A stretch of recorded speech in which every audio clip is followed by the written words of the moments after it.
Tu me feras une arche en bois de folie, et tu la recouvriras d'or, la royauté, et tu la transporteras. Et vous savez qu'il est dit qu'il portait dans l'arche avec des barres, et ces barres, c'est badim, c'est ainsi qu'on dit badim, c'est un mot qui signifie la solitude. La solitude. L'arche de l'Alliance est transportée par des bois qui s'appellent solitaires. Ça nous rappelle quoi, ma sœur? Jésus était solitaire. Il marchait en Israël, à Jérusalem, mais lorsqu'il se déplaçait, il était solitaire, rejeté des hommes. Beaucoup n'ont pas compris. Il se transportait, et ceux qui avaient la chance de le comprendre, touchaient à la grâce. Et Yeshua va dire une chose incroyable et fabuleuse. Il va dire une phrase absolument extraordinaire. Une seule fois, l'évangile de Matthieu le dit dans toute la Bible, pour vous montrer la puissance du tabernacle et la puissance de la croix. Je vous dis, maintenant que je suis en train de vous parler de ça, vous savez quoi? Le Seigneur est très content. Il se réjouit. On parle de lui. Il est très heureux. La puissance de la croix est dans le tabernacle. La puissance du Messie. Sans le bois de la croix, le tabernacle s'effondre. Ça, c'est la vérité. Tu me feras une arche. Vous savez comment on appelle l'arche en hébreu? Vous savez comment ça s'appelle, l'arche? Aaron. Et comment s'appelle le grand sacrificateur? Aaron. J'avais donc fait un enseignement il y a déjà des années que j'avais intitulé « Lorsque Aaron rencontre Aaron ». Qu'est-ce qui se raconte? Des histoires de Aaron.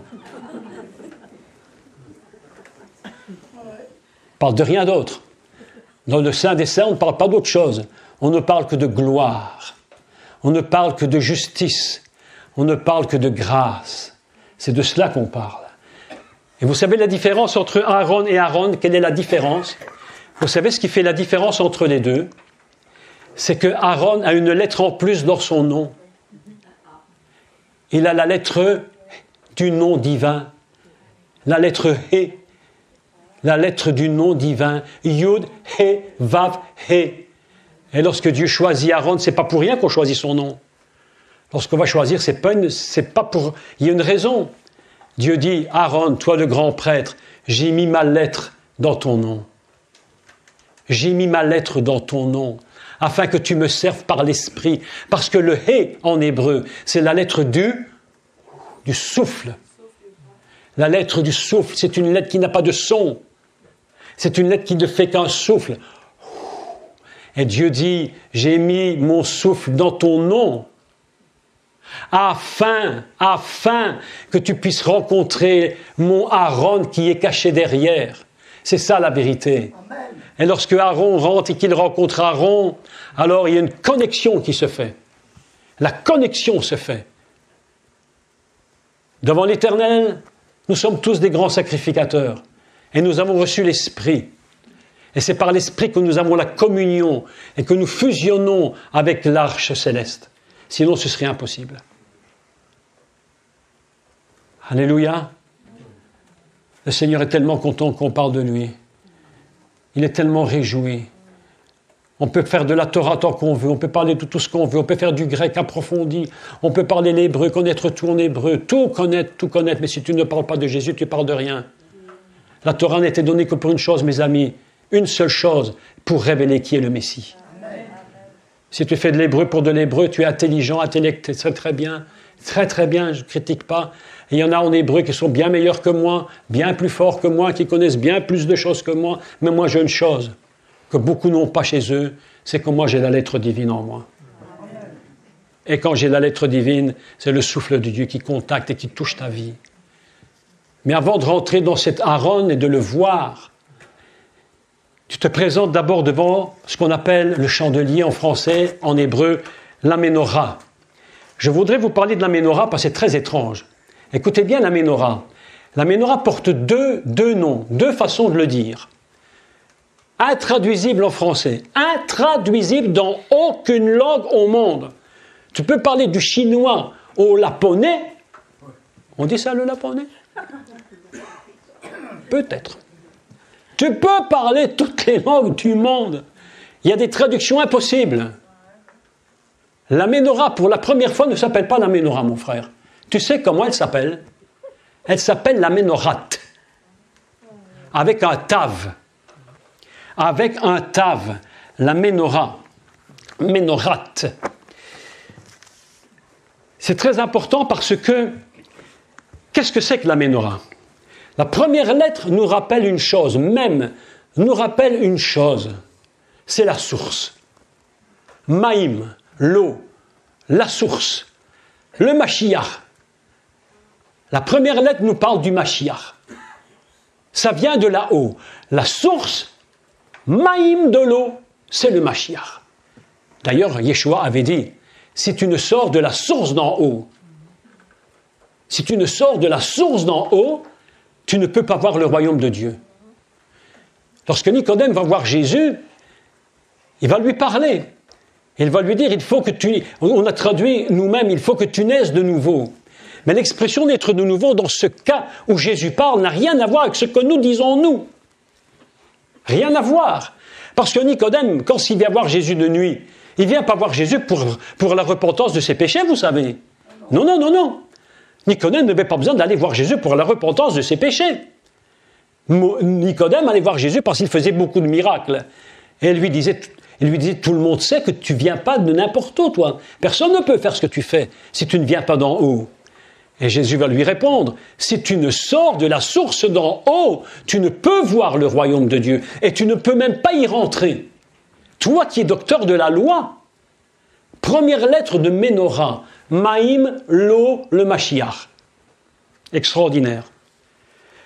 Deux lettres suivantes. Nun, Resh. Ner. Ner, la lumière. Menor. Menor, la source de la lumière. Écoutez bien le secret. Dernière lettre, le Tav. C'est quoi le Tav? La marque, la signature. Qu'est-ce que c'est que la Ménorat? Pour la première fois, on nous parle de Ménorat. Exactement pour l'arche de Noé. L'arche de Noé, elle a deux noms. La première, c'est Tevat, et la seconde, c'est Teva. Et l'arche s'appelle Teva, elle s'appelle Ménorat, et les 5 fois qui suivent s'appellent Ménorah. Et j'explique. Qu'est-ce que c'est que la Ménorat, mes amis? C'est la lumière qui vient de la source, Mashiach. Et Dieu dit, je mets ma marque dessus. Je mets la marque dessus. Et quand j'ai mis ma marque dessus, c'est définitif. C'est le plan, c'est le but que j'ai de mettre ma marque sur cet objet.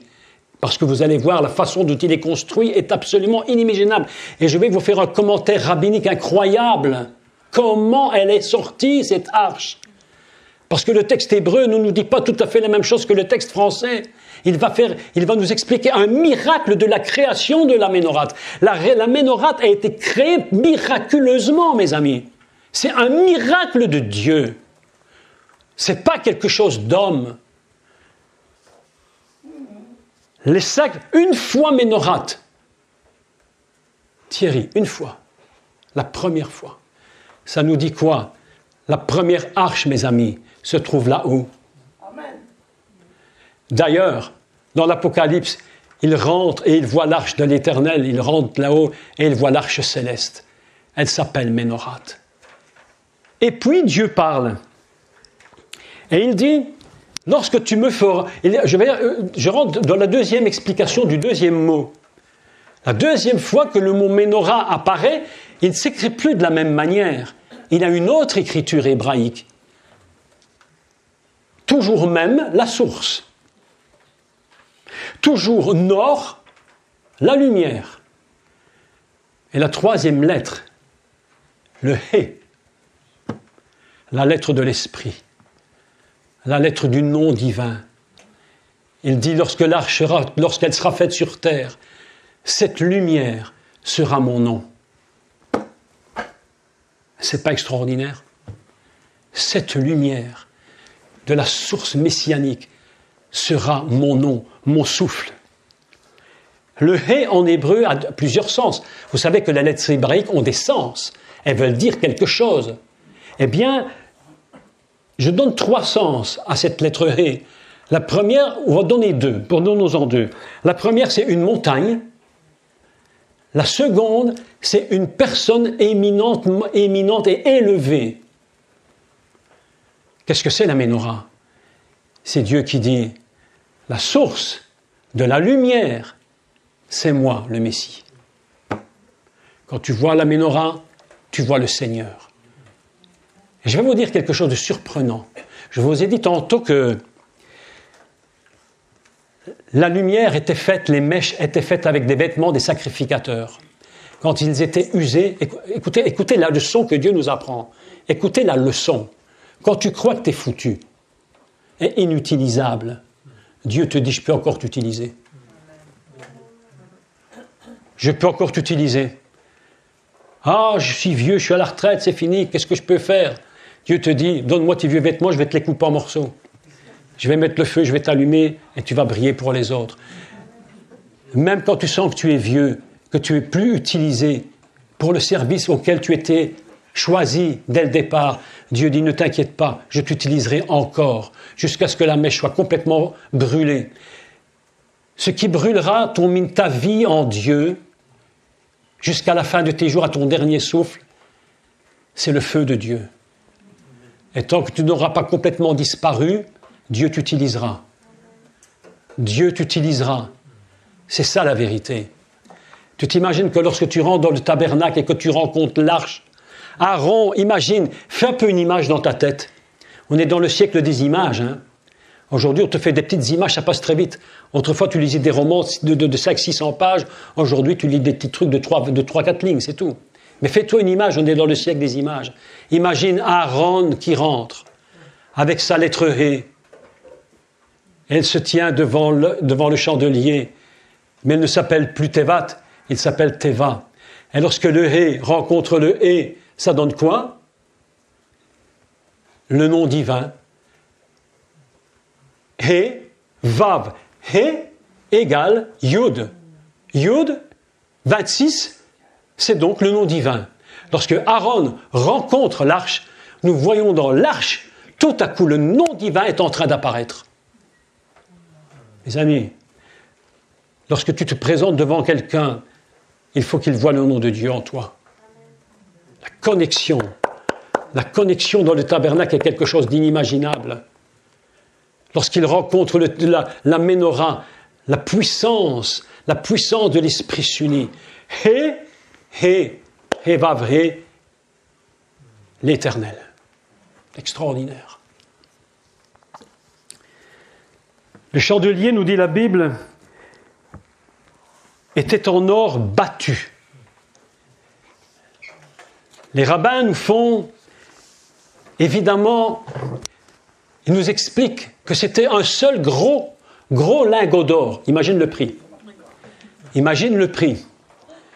Tu aurais seulement que le quart de cette masse d'or, mon cher Étienne, ton tabord est renouvelé. Ce serait ici en marbre partout. Ils pourraient venir te faire les inspections qu'ils veulent. Je te dis qu'ils râleraient comme pas possible. Avec un petit morceau du poids du chandelier. Incroyable. Incroyable. Le chandelier en or. Un bloc d'or. Et les rabbins nous font remarquer qu'il était battu. Et si je lis le texte en français, évidemment, il est un peu particulier parce qu'il dit qu'il était d'une seule pièce. Je ne vais pas rentrer dans tous les mots hébreux, sinon on en a pour des heures à n'en pas sortir. Mais si tu relis le texte de Torah tel qu'il est sous mes yeux, tu vas entendre un mot particulier. Ce qu'on a traduit d'une seule pièce, mikshach, on va comprendre que ce mot, en réalité, il y a un autre mot qui le suit. Et le mot qui le suit, c'est le mot mimena, qui ne veut pas dire une tige. En français, on a traduit « ils sortiront d'une tige ». On va les joindre avec une tige. Mais mimena, c'est pas ça que ça veut dire. La première fois que le mot mimena ou mimenu apparaît dans la Torah, c'est dans le livre de Bereshit chapitre 1, lorsqu'il est dit qu'il y avait des animaux de toute espèce. Et le mot utilisé pour espèce, mimena ou mimenu, selon le cas. La Torah nous enseigne que le chandelier, il était mimenu, il était mimena. Qu'est-ce que ça veut dire? Il veut dire que toutes les pièces étaient de la même espèce que la tige. Amen. Toutes les pièces étaient de la même nature. C'était la même espèce. Ce n'étaient pas des pièces rajoutées qu'on avait fondues l'une dans l'autre. C'était des pièces rajoutées. Les rabbins nous font un commentaire absolument de fou, une histoire impensable, inimaginable, selon le texte hébraïque. Le texte hébreu est assez incroyable à ce niveau-là. Je voudrais quand même vous le lire. Il est écrit « Ve'asita » et tu feras. Et puis il termine en disant « Miksha teyase ». Miksha teyase. Quelle différence il y a dans ces deux mots? Tu me feras, et puis il est écrit « Il sera fait. Il sera fait. » Les rabbins se posent la question. Quand on lit le mot miksha teyase, c'est un verbe qui est au passif. Ça veut dire quelque chose qui est déjà fait. Écoutez ce que nous disent les rabbins. Je vous dis l'explication rabbinique, parce qu'on peut dire ce qu'on veut de ces gens, mais franchement, ils sont géniaux. À ce niveau du décodage de Torah, il n'y a pas leur pareil. Même si parfois, il y a des trucs un peu bizarres, mais quand même, dans la majorité, j'allais dire, c'est absolument incroyable. Ils disent que lorsque Dieu a dit à Moshe, « Moshe, tu feras le candélabre, tu feras la menorah », Moshe s'est dit, « Mais c'est impossible, comment puis-je faire un tel objet? Je n'en ai pas les moyens, je ne sais pas comment je vais faire. » Alors je paraphrase l'histoire, et Dieu a dit à Moïse, « Écoute, il faut que l'or passe par le feu. Si l'or ne passe pas par le feu, alors la menorah ne pourra pas avoir lieu, elle n'existera pas. » Alors pourquoi le texte nous dit « Tu feras asita » et ils nous disent « Mais pourquoi il est écrit miksha teyase » ? Pourquoi on passif le deuxième et le premier « Tu feras » ? Pourquoi ? Il nous dit c'est très simple. Ils disent quand Dieu demande à l'homme de faire quelque chose qu'il ne peut pas faire, il demande toujours à l'homme de commencer de le faire. Et il termine lui-même. Et il termine lui-même. Et les rabbins vont faire ce commentaire génial. Ils disent, lorsque l'or a été jeté dans le feu, c'est ce que Dieu demandait à Moïse. Dans la pensée des rabbins, c'est comme si Dieu avait dit à Moïse, jette l'or dans le feu. Et c'est tout à fait extraordinaire, parce que l'or est éprouvé par le feu. Tu sais ce que c'est? Si tu n'as pas été éprouvé par le feu, tu ne sais pas ce que c'est la sainteté. Tu ne peux pas être de la même nature que Dieu si tu n'as pas été passé par le feu. C'est pourquoi sur l'autel même, c'est le feu qui brûle le sacrifice. Et Moïse prend le bloc, c'est tout ce qu'il peut faire, il ne peut rien faire d'autre, il prend le bloc, il le jette. Et les rabbins nous disent, il s'est produit le miracle de la mer Rouge. Dieu n'a pas dit à Moïse, ouvre la mer, il lui a dit, frappe-la. Il a pris son bâton, il a frappé la mer. Et le geste qui a frappé la mer, c'était ce qu'il pouvait faire. Le reste, c'est Dieu qui l'a fait. La menorah, mes amis, c'est un miracle de Dieu. La menorah est un grand miracle. La menorah est un objet absolument indestructible d'une seule pièce. On appelle ça mimena, de la même nature. Il y a 6 branches. Vous savez comment on parle toujours du chandelier à 7 branches. C'est une erreur, c'est fondamentalement erroné. Le chandelier à 7 branches n'existe pas. Il n'existe pas. C'est un chandelier à 6 branches. À 6 branches. Et celle du milieu, vous savez comment elle s'appelle? Shamash. Ça veut dire quoi, Shamash? C'est le même mot que le mot Shemesh, le soleil, mais dans le cas présent, c'est le serviteur. Le serviteur. Ainsi, le serviteur est de la même nature que les branches. Ils sont mimena. Et à chaque fois que l'on parle de la menorah, dans la Torah, à chaque fois que l'on parle menorah 5 fois, à chaque fois, on parle toujours mimena 5 fois.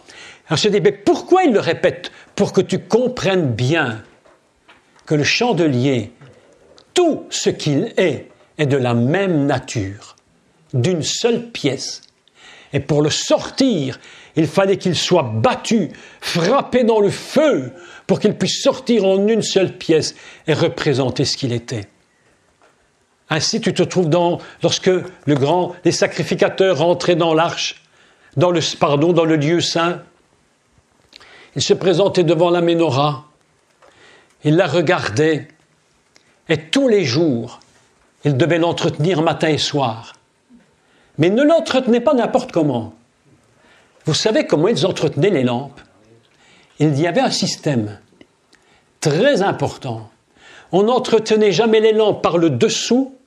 On était obligé de monter les 3 marches de la Ménorah pour monter au-dessus des lampes, et on était obligé de mettre la lumière par en haut. Jamais sur le côté. Il éclairait par en haut. Et Israël, et les maîtres d'Israël nous disent, c'est pour nous montrer que la lumière de la Ménorah, c'est la lumière du ciel. C'est pas la lumière de la terre, c'est la lumière qui vient d'en haut. C'est pourquoi elle s'appelle Ménorah. Ménorah. J'entretiens par le haut et j'allume par le haut. C'est ça le secret de la Ménorah. 6 branches. Écoutez maintenant le secret. Pourquoi est-ce qu'il y a 6 branches? Parce que le grand sacrificateur, et même tous les sacrificateurs, il était revêtu de shèsh. Et shèsh, ça signifie 6. Il rentre en 6 et il se présente devant 6. 6 et 6, ça fait combien? 12. 12, c'est quoi 12? Dans la Torah, la pensée de la Torah, c'est la totalité de l'organisation divine. La totalité de son organisation. C'est pourquoi Yeshua choisit 12 apôtres. Il y a 12 portes à Jérusalem. Il y a 12 fondements à la ville. Il y a 12 perles. 12. Lorsque Aaron se présente avec sa robe de shèsh, 6. Il se met devant la Ménorah, 6. Et voilà que l'univers vient de se construire, mes amis. L'univers vient de se construire. Rien que la présence du grand sacrifice, des sacrificateurs dans le saint, dans le lieu saint, produit le commencement de l'univers. Je vais te dire un secret incroyable. Le tabernacle n'est pas temporel, le tabernacle est éternel. C'est le commencement de l'univers. C'est l'univers entier qui est représenté là-dedans. Il y a quelques années, mais vous pouvez écouter les cours sur Internet, vous allez voir quelque chose d'incroyable. J'ai passé du temps et des heures à calculer les valeurs, les poids des mots pour les couvertures du tabernacle. Parce que chaque couverture est faite selon une sagesse divine qui dépasse ce que tu imagines. On imagine, mais ils les ont fait avec du rouge, du bleu, du blanc. Mais ça, c'est basique, mes amis. Mais la réalité, c'est que pour construire les couvertures, ne fût-ce que les couvertures, il fallait une sagesse divine qui dépasse toute imagination. Et j'avais passé du temps à calculer les valeurs des couvertures, mais je me suis dit, mais ces couvertures empilées les unes sur les autres, entre les couvertures, il y a des espaces. Je me suis dit, je vais calculer les espaces. J'ai donc calculé les valeurs. Et puis j'ai fait des soustractions pour comprendre les espaces qu'il y avait entre les deux. Et vous savez ce que j'ai découvert? Qu'entre les espaces se trouvaient les valeurs des 10 qualités du Messie. Mes amis, la Torah, livre d'éternité, il y a plus que la Torah. C'est ce qu'on appelle la Torah anthropomorphique. C'est-à-dire, elle est véritablement vivante. Tu dis, comment? Ce n'est que des couvertures, c'est que du bois, c'est que de l'or, c'est que du cuivre, de l'argent. Mes amis, non, c'est plus que ça. On appelle ça la Torah. C'est le Messie lui-même, vivant. Il est là. Et c'est pourquoi lorsque tu faisais quelque chose dans la Torah que tu ne pouvais pas, dans le tabernacle que tu ne pouvais pas faire, tu risquais même ta vie. Celui qui touchait l'arche et qui ne pouvait pas le faire sont morts. Le tabernacle, mes amis, c'est le Seigneur lui-même. Le Seigneur lui-même. Quand tu rentres à l'intérieur, tu rentres dans le Messie. Et tu découvres l'arche.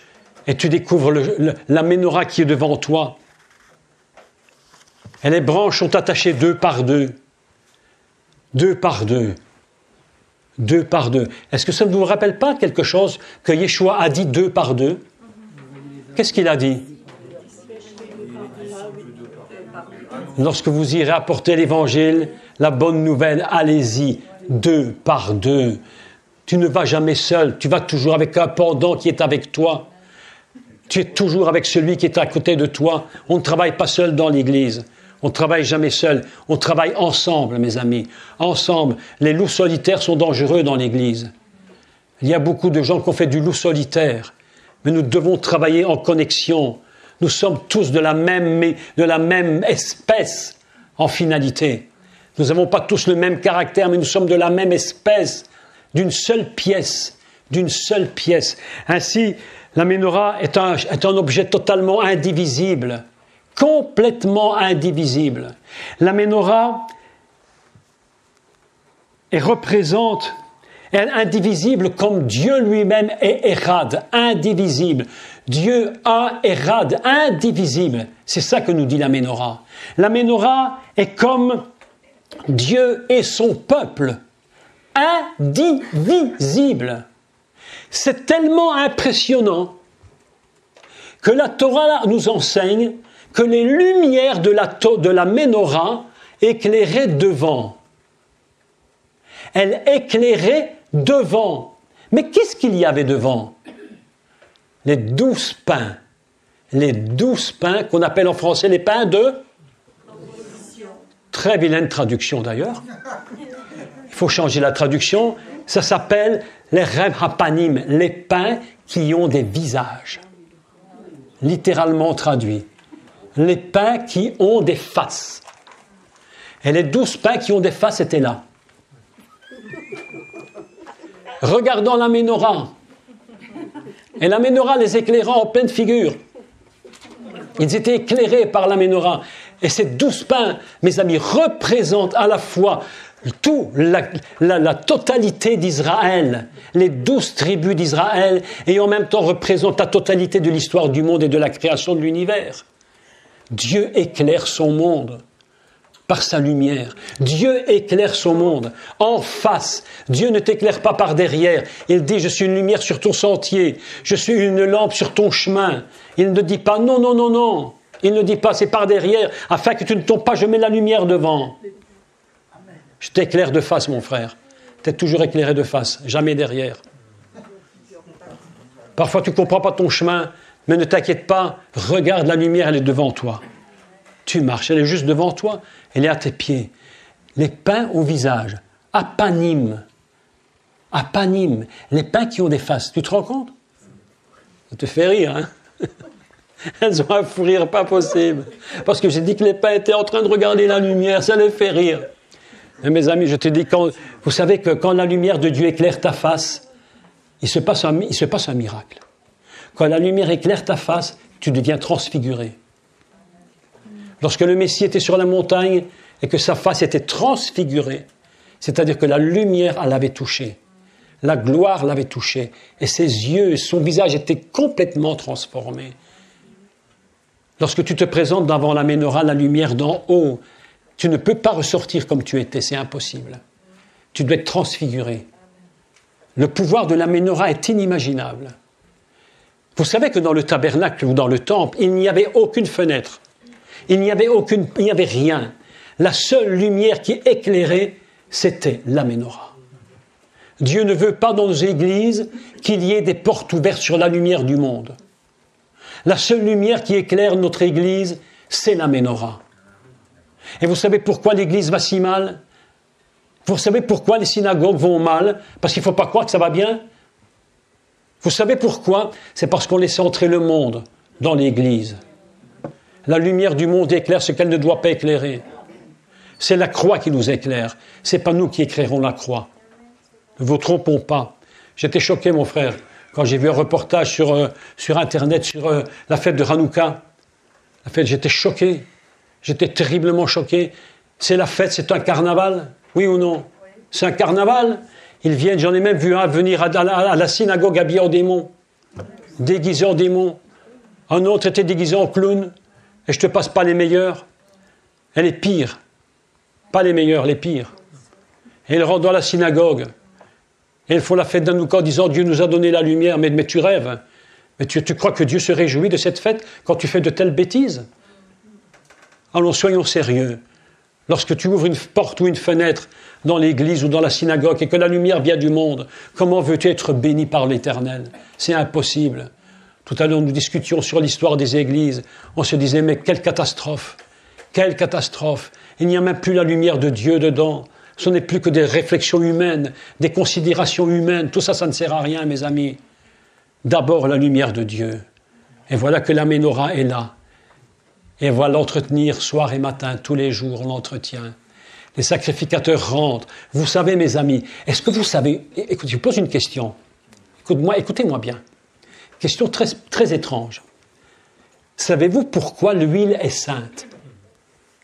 Savez-vous pourquoi l'huile est sainte? Alors que tu peux faire exactement la même huile, c'est écrit, dans des proportions semblables. C'est écrit. C'est plus la référence, là. Il faut que je le trouve, je vais te lire. Il faut absolument que je t'explique. L'huile sainte. L'huile sainte. Il fait donc toute la description dans Shemot chapitre 30 et il termine ainsi. Vous la regarderez comme sainte. Vous la regarderez comme sainte, d'accord? Écoutez la suite, c'est terrible. Quiconque en composera une semblable, donc dans toutes les proportions identiques, ou en mettra sur un étranger, sera retranché du peuple. Fausse onction. Savez-vous pourquoi l'huile est sainte? Puisque de toute façon, c'est les deux mêmes. C'est les deux mêmes. Autant d'une chose, autant de l'autre chose, autant de myrrhe, autant de ceci, autant de casse. C'est la même chose. Pourquoi une est sainte et l'autre n'est pas sainte? Qui peut me répondre? Mes amis, parce que l'huile était faite dans le lieu saint, brisée en face de la Ménorah. Et c'est la lumière qui éclairait l'huile. Et si la lumière du ciel n'éclaire pas l'huile, l'huile n'est pas sainte. Il faut que l'huile soit sainte par la lumière du ciel. Ton onction, ce n'est pas une onction que tu te fais toi-même. Tout à l'heure, je parlais avec un frère, un ami, et nous avions dit que dans l'Église, il y a de grands problèmes au niveau de l'onction. Parce qu'on a confondu l'onction et l'ambiance. On a confondu l'onction et l'ambiance. Je vais vous expliquer, et puis je vais terminer, d'accord? Vous savez ce que c'est la différence entre l'onction et l'ambiance? C'est le même système que dans les boîtes de nuit. On fait du rock and roll pour commencer et on termine par des slows doudous gentils. Et quand tu es dans la douceur, tu dis « Oh, je sens l'onction, ah, je sens l'onction. » Ah bon, tu sens l'onction? Ah bon? Quand on a posé la question à Abraham, alors qu'il allait sacrifier son fils, qu'il voulait sacrifier son fils Yitzhak, ses serviteurs lui ont demandé « Mais Abraham, mais où vas-tu avec ton fils ?» Qu'a répondu Abraham? Il n'a pas dit « Je vais sacrifier ». Qu'est-ce qu'il a dit? « Je vais adorer ». C'est-à-dire que la véritable adoration, mes amis, la véritable adoration, c'est quand tu donnes ta vie à Dieu. Je vais vous dire une vérité que vous n'allez jamais oublier. Que tu dormes ou que tu ne dormes pas, tu adores Dieu si tu as donné ta vie à Dieu. Parce que la véritable adoration, c'est le sacrifice de notre vie. Dieu aime le sacrifice de notre vie. C'est ça l'adoration. Et lorsqu'on est dans les églises On se trouve dans des situations où on croit qu'on adore, on croit qu'on est dans l'adoration parce qu'on chante des chants doux, mais tu adores. Tu peux chanter tous les chants doux que tu veux. Tu peux chanter tous les chants que tu veux joyeux. Si tu n'as pas donné ta vie à Dieu, tu n'adores pas Dieu. Tu ne l'adores pas. Tu ne l'adores qu'à condition que ta vie lui soit complètement donnée. Et alors, à ce moment-là, tu peux chanter, tu peux danser. Mais si tu ne fais que danser sans avoir donné ta vie à Dieu, mais le monde fait la même chose. Le monde fait de même. Qu'est-ce que c'est que l'onction et l'ambiance? Ma chère sœur, c'est quoi la différence? Je vais vous expliquer un exemple biblique incroyable. L'apôtre Paul avait prêché l'évangile avec Barnabas, je crois, ou Silas, je ne sais plus, je vais faire confusion, qu'importe. Ils se sont fait arrêter, battre, torturer, et ils étaient dans la prison, les chaînes. Vous savez, les prisons à l'époque, c'était pas comme maintenant, hein? Ah non. Les prisons, maintenant, c'est télévision, chauffage, tout le bidon. Hein. C'est tellement confortable pour certains, bien que ce soit quand même difficile à vivre, mais enfin, malgré tout, tu as du confort. Quand même, les clochards vous cassent une vitre exprès pendant l'hiver, se faire arrêter quand la police passe pour aller en prison, pour se réchauffer, pour vous dire le confort. Mais à l'époque de Paul, c'était des cellules terribles. Et l'apôtre Paul et son ami Silas, je crois, étaient enfermés dans cette prison. Et la Bible nous enseigne, ils chantaient les louanges du Seigneur. Et tous les prisonniers les entendaient. Mais je vous assure, tous les prisonniers, ça veut dire qu'à l'époque, les murs, c'était des murs de 3,50 m. C'est-à-dire qu'ils chantaient à tue-tête, en veux-tu, en voilà. Ils chantaient les psaumes de David. L'Éternel est mon berger, je ne manquerai de rien. Tout le monde dit, c'est les fous, ça. Ils sont enfermés, demain on va les tuer, ils sont fous. C'est pas vrai, oui ou non? Mais oui. Et ils chantaient, la Bible dit, ils chantaient les louanges de Dieu. Et toute la prison les entendait. Est-ce qu'il y avait de l'ambiance? Il n'y a pas d'ambiance. C'était horrible. Sûrement que ça sentait mauvais. Pas de toilette, tout le monde faisait ses besoins n'importe où. Et on remettait encore, et on en rajoutait, et vas-y. Pas d'ambiance. Mais l'onction est venue. Et quand l'onction est venue, les portes se sont ouvertes. C'est pourquoi ne confond jamais l'ambiance et l'onction. Un jour, je répète souvent la même petite histoire parce qu'elle est vraiment très drôle et comique, mais un jour, il y avait une réunion de femmes. Avec cette réunion de femmes, c'était très marrant parce que j'avais recherché une dame qui était à la réunion. Je vais voir la dame. Je lui dis, alors, comment c'était la réunion? Vous savez ce qu'elle me répond? Elle me dit, écoute, je ne sais pas. Si c'était le radiateur ou l'onction, mais il faisait chaud. Quand j'ai entendu ça, j'ai dit, mon Dieu, ils ne sont même pas capables de faire la différence entre un radiateur et l'onction. Tu t'imagines? Ce qui veut dire que quand tu rentres dans un endroit où il fait froid, tu te dis l'onction n'est pas là. Mais qu'est-ce que ça a à voir? Il y a plus d'onction chez un Esquimau qui prie que chez un Haïtien qui ne prie pas. Oui, oui. Tu as plus d'onction en mangeant du phoque chez les Inuits qu'en mangeant du caviar chez les Russes. Si l'onction est là. Mais bien sûr, on a confondu, mes amis, ce qu'est la maison de l'Éternel. On ne sait pas ce qu'est la maison de l'Éternel. Et on n'en prend même pas soin. On se moque de la maison de Dieu. Pas tout le monde. Mais aujourd'hui, l'Église est malade. Et l'Église a besoin de se présenter devant le Seigneur. Et de se mettre devant la lumière. Quand tu te mets devant la lumière, tu apparais tel que tu es. Vous savez pourquoi la lumière était devant les pins, au visage? Vous savez pourquoi? Parce qu'il fallait qu'ils sachent exactement qui ils étaient. Il fallait qu'ils sachent qui ils étaient. Et ce qui est extraordinaire dans cette histoire, et je clôture, c'est que les rabbins nous enseignent une vérité incroyable. Ils nous disent les 12 pains qui étaient là, on les changeait régulièrement. Mais pendant qu'ils étaient là, ils étaient toujours chauds et frais. Chauds et frais. Ils gardaient ce qu'ils étaient, parce qu'ils étaient exposés à la lumière de Dieu. Voilà, mes amis, quelques points aujourd'hui. Vous voyez, je n'ai parlé que du chandelier, que d'un menorah. On pourrait encore parler bien d'autres choses. Zahav Tahor, l'or pur qui a été utilisé. On peut parler encore des heures. Je vous parle de ce qui me semble être l'essentiel de la maison de Dieu. Lorsque tu es dans le tabernacle, il y avait un chandelier. lorsque tu étais dans le temple de Salomon, il y avait 10 chandeliers, 5 à gauche, 5 à droite. Et lorsque le sacrificateur rentrait, il traversait les 10 chandeliers pour aller vers le lieu très saint. Mes amis, ça c'est quelque chose. La gloire de Dieu, mes amis. Je veux remettre en votre tête la vérité. Ne vous trompez pas. La Bible dit on ne se moque pas de Dieu. Ce qu'un homme a semé, il le récoltera. Beaucoup d'églises sont écroulées parce que Dieu ne peut plus les supporter. Il y a beaucoup d'églises qui ne devraient même pas être et qui font du n'importe quoi. Je vous dis la vérité. Mais aujourd'hui, nous sommes ici devant le Seigneur. Vous savez qu'il nous écoute, hein? Amen. Il est là, il m'écoute ce que je dis, hein? Il est là, il m'écoute. Il m'entend. Il m'a dit, je serai toujours là quand tu enseigneras et je t'écouterai. Donc je suis obligé d'être très prudent dans ce que je dis. Je vous assure. Le temps est venu, mes amis, de nous mettre devant le Seigneur avec sincérité. De regarder le Seigneur, de lui dire, mon Dieu, mais où est-ce que j'en suis? Est-ce que je peux mettre mon visage avec mes différentes faces? Parce que vous savez qu'on a différentes faces dans nos visages. Tu me vois, je te vois, mais tu ne vois pas mes deuxièmes faces. Il y a des gens qui ont double face, triple face. Est-ce que tu peux mettre ton visage devant la lumière céleste et dire, Seigneur, éclaire-moi et montre-moi qui je suis vraiment.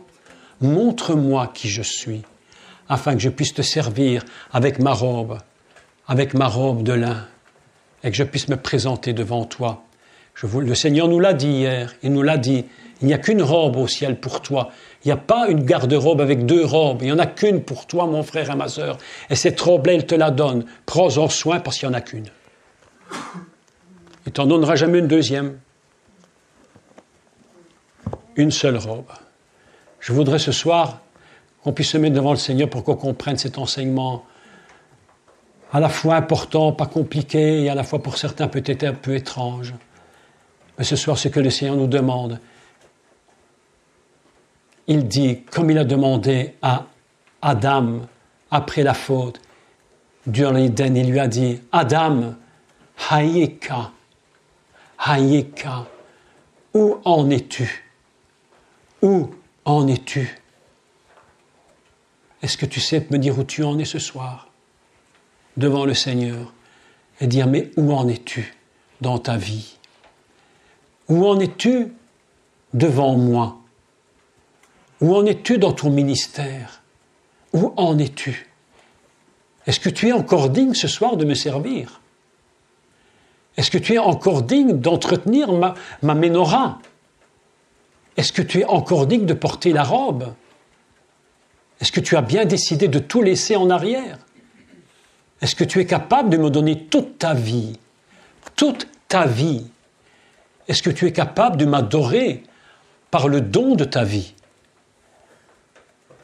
Un sourd, aveugle, muet, boiteux, tout ce que tu veux est capable d'adorer Dieu. Mais comment fait-il, me diras-tu, puisqu'il est sourd, aveugle et muet? Comment peut-il adorer Dieu? Mes amis, par le don de sa vie. Par le don de sa vie. Il n'y a pas de plus grande adoration qu'au moment où le Seigneur est monté sur la croix. Il n'y a pas de plus grande adoration. Lorsqu'il a dit son dernier mot, il a dit, Père, je remets mon esprit entre tes mains. Et Dieu a dit, mon fils, j'ai pris l'adoration, la plus élevée qui n'ait jamais été dans l'histoire de l'humanité entière. Et il a reçu l'adoration du Fils en mourant sur la croix.